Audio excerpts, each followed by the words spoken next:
What's going on? We back. Motor City Sports Talking in the building. And this is gonna, for a lot of people, it's probably gonna be an uncomfortable conversation, but hey, gotta be said. I think I really just pinpointed the Lions' big problem. Excuse me.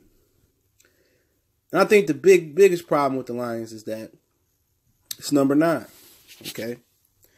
And, before people get in their feelings, why are you still defending this organization? Other than the Ford, Stafford is probably the biggest problem on the field. Okay. It's plenty other problems in the organization. All right. But on the field, I think it's him. Okay. Before people dislike the video, start with the negative comments. I'm negative. Why are you guys getting mad at some of the guys that take time out their day to talk about Detroit sports and get his team the time of day that we don't get paid for? Why? Why y'all turning y'all backs on us? Everything King, guys like me and him and other guys on here that talk about the Lions, because we telling you the truth. Why are you defending the organization that's took your money, took your time? Time is something you can't get back. Money is hard to get back these times. That is just continue to stick it to you guys. Why are we the negative, the bad guys, and we the voice of the people? We the voice of the everyday fan that been watching the Lions for over 20 years, at least in my case. And I've been seeing the same shit as a kid, as a teenager, to a young adult, as a grown man now. I've been seeing the same thing. And I'm supposed to just drink the Kool-Aid and act like everything gonna be all right. No. So before you be negative on any of our videos, who the real enemy? Who really let you down? The people that's telling you the truth? The Mike Valenti's, the Everything Kings, the other guys out there? Or are the Lions the guys you should be mad at? But number 9 is the problem.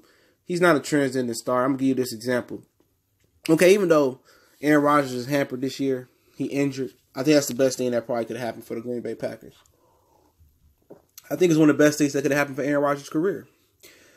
Now that he probably, fell out his prime. He's older due to injury and stuff of that nature, whatever you want to say.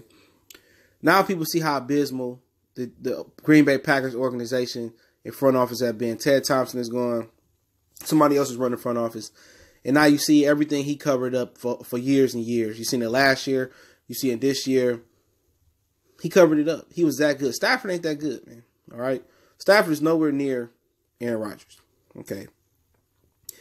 He can't cover things up. He can't throw receivers open. You see Patrick Mahomes threw Travis Kelce open twice yesterday. He just not that good of a quarterback. And one thing I noticed about Stafford, and I noticed this in the 49er game, was my turning point for him. And when it was deep throws to be made, I think it was 1 or 2 to Marvin Jones and 1 to Kenny Galladay. He missed them. And then towards the end of the game, when the game seemed to be out of reach, he caught the Lions back up. And then he threw that duck to Theo Reddick he threw the duck to Theo Reddick on the 4th down. He didn't catch it. I noticed that Stafford plays totally different when it's something on the line to win. When it comes to being out of reach, when it comes to being out of reach for Stafford, and you just playing with house money, and they just speeding up, trying to pad his stats, he at his best when there's no pressure on him. Stafford can't deal with pressure. Period. Stafford can't deal with the pressure of, linemen on him. He can't deal with the pressure of the game of winning the game while it's in reach. Now, if the game out of reach and he playing with house money, he coming back, he got momentum, he can win.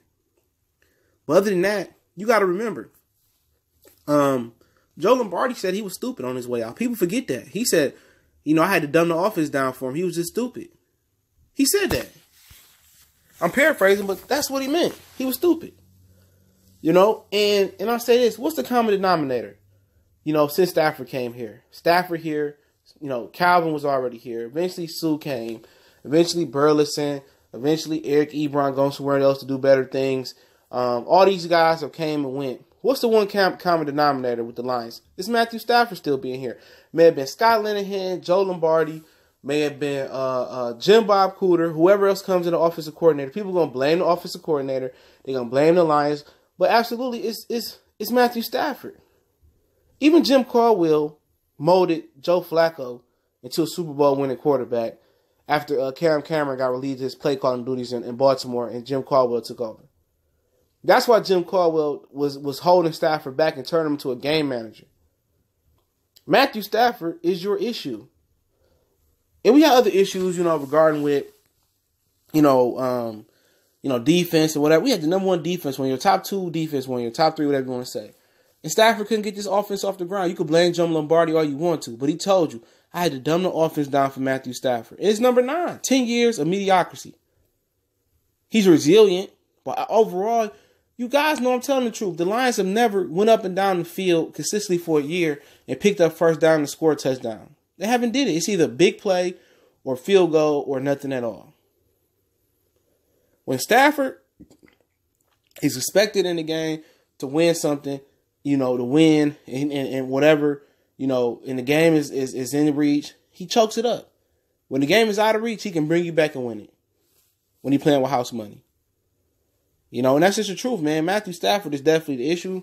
Y'all can say it's the organization, whatever you want to say. It's clear as day that Aaron Rodgers overcame a piss poor Green Bay organization. He covered for Ted Thompson ass year in and year out.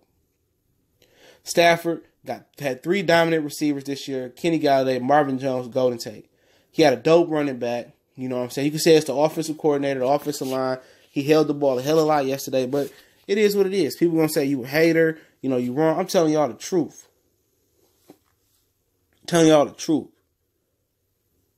And I think back when Joe Lombardi said I had to dumb the offense down, he just stupid.